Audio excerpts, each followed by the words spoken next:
Um americano médio é 7 vezes mais rico do que alguém que mora do outro lado da fronteira, pertinho lá no México. E ele é 10 vezes mais rico do que um peruano médio. Ele é 20 vezes mais rico do que um africano médio. E nos Estados Unidos, um cidadão, em média, é 40 vezes mais rico do que aquelas pessoas que moram em países muito ferrados, destruídos, como, por exemplo, a Serra Leoa.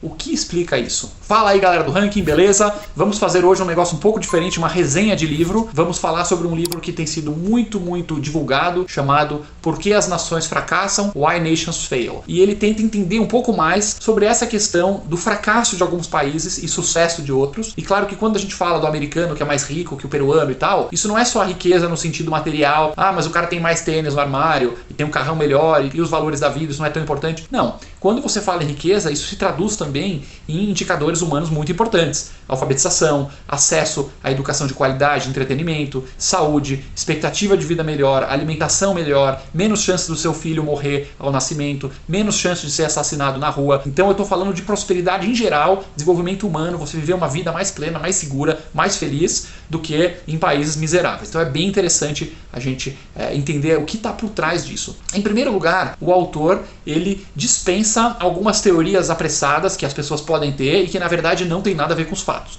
Por exemplo, falar que é a geografia, é o clima que faz o país ser rico. Isso não faz sentido nenhum, porque existem países ricos e quentes, como por exemplo Singapura, e tem países pobres e quentes, como por exemplo a Guatemala, com climas muito semelhantes, geografias muito semelhantes. E tem país frio e pobre, tipo a Ucrânia, por exemplo, e tem país frio e rico, como por exemplo a Noruega. Então o clima não é um fator. Segunda coisa que muita gente fala é a cultura. Ah não, mas esse povo tem uma cultura de trabalho, de não sei o quê, e esse povo tem uma cultura que deixa ele rico, ou tem uma cultura ruim. Isso também não é verdade. Tem países de cultura ibérica, hispânica, por exemplo. A Espanha é muito mais rica do que a Argentina, por exemplo, que tem o mesmo tipo de cultura, idioma, etc. Um outro caso claríssimo, que esse não tem nem o que discutir, é o caso da Coreia. É um país só, é a mesma cultura, o mesmo povo, a mesma língua, a mesma comida, mesmo tudo. Em algum momento lá, depois da Segunda Guerra Mundial, os caras passaram uma régua no meio da Coreia, a Coreia do Norte virou comunista, a Coreia do Sul virou capitalista, e hoje os países parecem que são planetas diferentes. Coreia do Norte passando fome, ditadura, violência, miséria geral, galera tentando fugir desesperada do país, sendo fuzilada pela gangue que está no poder,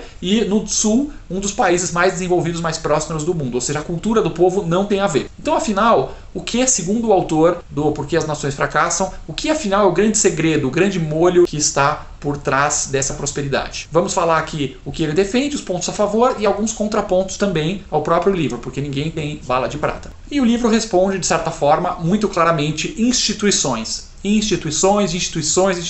O livro traz a visão, e a gente já concordou com isso algumas vezes em vídeos do ranking dos políticos, de que, de modo geral, a sociedade original ela é uma sociedade pobre. O estado natural do homem é pobreza, é miséria, é fome, é doença, assim que foi a humanidade o tempo inteiro. E por que isso?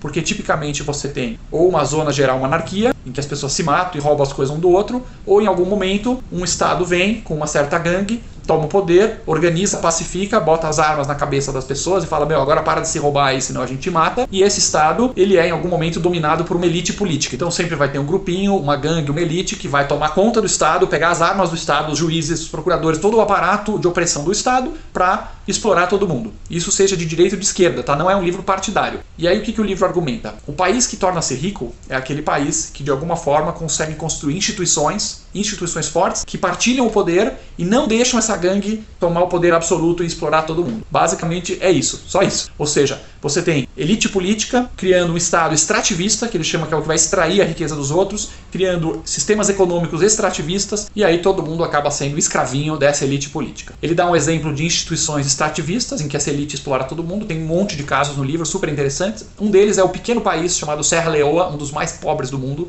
Eles plantam bastante cacau lá, é um negócio importante. Então como que funciona? Você tem lá dezenas de milhares de plantadoras de cacau e chega o governo e fala, galera, sempre tem um papinho, né? É sempre um papinho bonito. Galera, para ser mais justo, em nome da equidade social e da distribuição de renda e de não sei o que, nós vamos criar aqui o Comitê Central de Distribuição de Cacau. Então vai ser tudo muito bonito, que a gente vai centralizar, olha só a palavra, centralizar, e aí vai ter esses nomeados aqui pela gangue que está no poder, o ministro tal, com o secretário tal, com não sei quem, e eles vão comprar todo o cacau do mercado, vão centralizar e vender no mercado internacional. Então você que é fazendeiro pode ficar tranquilo porque o governo vai comprar o seu cacau. O cacau que vale, vamos supor, $100 no mercado internacional, O governo vai pagar $20 para esse cara, vai centralizar tudo e vender e ficar com lucro. Isso é uma instituição econômica extrativista, né? Aquela elite que tomou o poder, que pegou as armas, que pegou o exército, põe ordem em todo mundo, compra o cacau por 20, vende por 100 e fica com a diferença para o governo, que vai oficialmente prestar bom serviço para a população, aquela história que você já sabe, né? Vai ter hospital, vai ter escola, vai ter isso, aquilo, e na prática, como é um país de elite centralizada, extrativista, acaba ficando tudo com a gangue que está no poder. E somente migalhas vão para os pobres. Notem que no caso da Serra Leoa, por exemplo, é engraçado que o desconto, né, o quanto que é a diferença entre o preço internacional e o preço pago,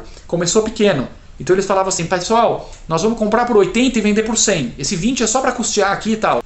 Ok, eu agricultor estou perdendo um pouquinho, mas é por uma boa causa, vou comprar alimento e tal. Com o tempo, o Estado vai inchando, a gangue vai inchando, precisa botar mais apadrinhado, mais cargo, mais marajá, e aí eles começaram, não, agora a gente não paga mais 80, eu pago 70, agora eu pago 60, agora eu pago 50. Daqui a pouco, o governo está pagando 20, o agricultor está na miséria porque ele não consegue sobreviver com os 20, começa a parar de plantar cacau, e aí, olha só que interessante, na Serra Leoa, o governo começou a obrigar e ameaçar de prisão quem não plantar cacau. E os caras não querem plantar por quê? Porque vão ganhar $20. Mas por que ele vai ganhar $20?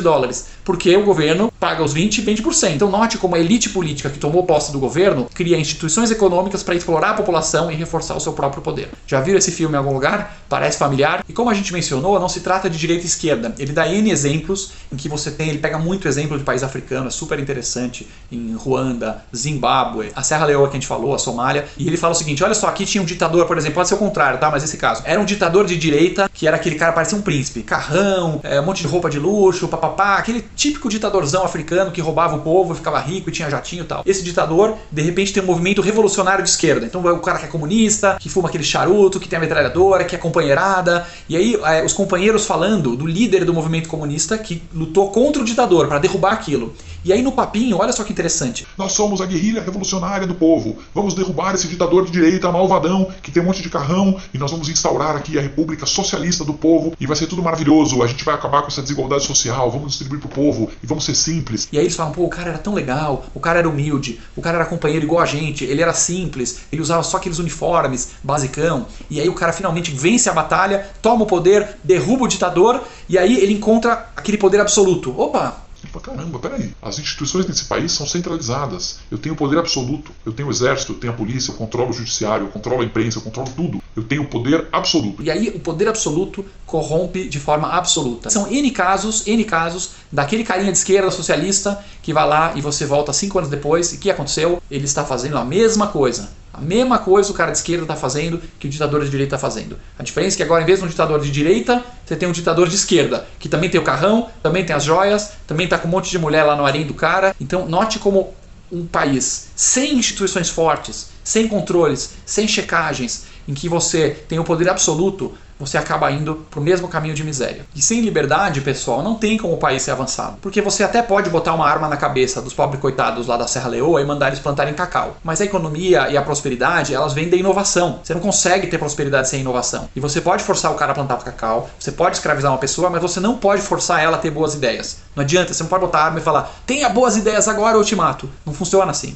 E é por isso que esses países ficam presos no atraso. Do ponto de vista do país, sai perdendo. Agora, do ponto de vista dessa pequena elite, seja ela um ditadorzinho de direita lá na América Central, seja ela a turma do Nicolás Maduro lá da Venezuela, seja ela da gangue daqui ou da gangue dali, do ponto de vista dessa pequena gangue, vale a pena. Porque eles vão ficar com a grana, ainda que o país esteja na miséria, tudo ferrado, eles vão estar bem e comparativamente eles vão estar bem. Enquanto se eles começarem a distribuir o poder, diluir a própria autoridade, eles vão beneficiar o povo, mas vão ameaçar seu próprio poder, e isso eles não fazem de jeito nenhum. Então, fica aí a grande pergunta, o que funciona? E voltando às recomendações do livro, porque as nações fracassam, certamente aquela ideia que a gente tanto traz aqui de instituições fortes, ou seja, uma democracia real com disputa de poder, eleições livres, vários partidos brigando e nenhum podendo dominar totalmente a cena política. Propriedade privada, direitos de propriedade sagrados, garantidos, em que você sabe que se você tiver uma boa ideia, se você inovar, se você construir um empreendimento, não vai vir alguém da gangue meter a mão nos seus bens. Liberdade econômica, facilidade de fazer negócios, um país aberto para o capitalismo de livre mercado, em que você pode criar uma empresa, você pode competir, não vai vir um burocrata com carimbinho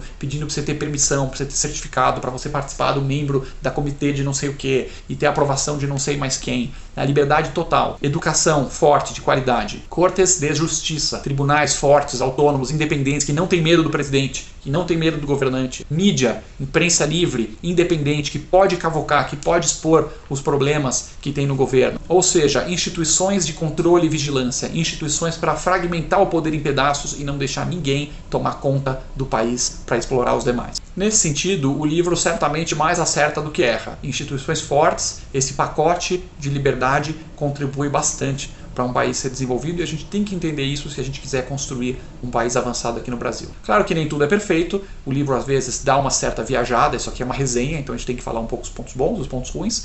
Ele acaba tentando colocar essa teoria e aplicar para tudo da história humana. Ele fala, por exemplo, de Roma Antiga, de Veneza Antiga, da civilização maia, que tem pouquíssimos dados para poder embasar, então ele tentou meio que o cobertor cobrir tudo, e a gente sabe que a vida humana é muito complexa. O livro também ignora que em alguns casos, no início do período de crescimento, houve países com autoritarismo, que começou no autoritarismo e depois construiu a democracia, como por exemplo o Chile, a Coreia, Singapura, são países que tiveram indicadores muito fortes e que começou com um líder autoritário, então nem tudo explica tudo. E o caso da China também, que é um país que está já há 40 anos em forte crescimento, que é autoritário, então é uma incógnita, né? Como encaixar nas teorias que o livro Por que as Nações Fracassam propõe. Mas, de modo geral, uma leitura muito interessante, muito agradável, que vai na direção certa e que certamente dá algumas luzes e indicativos do que a gente tem que caminhar aqui no nosso país para não fazer os erros que outros fizeram e começar a ir na direção de um país tão desenvolvido que todos nós queremos. Se você gostou desse vídeo, siga o Ranking dos Políticos nas redes sociais.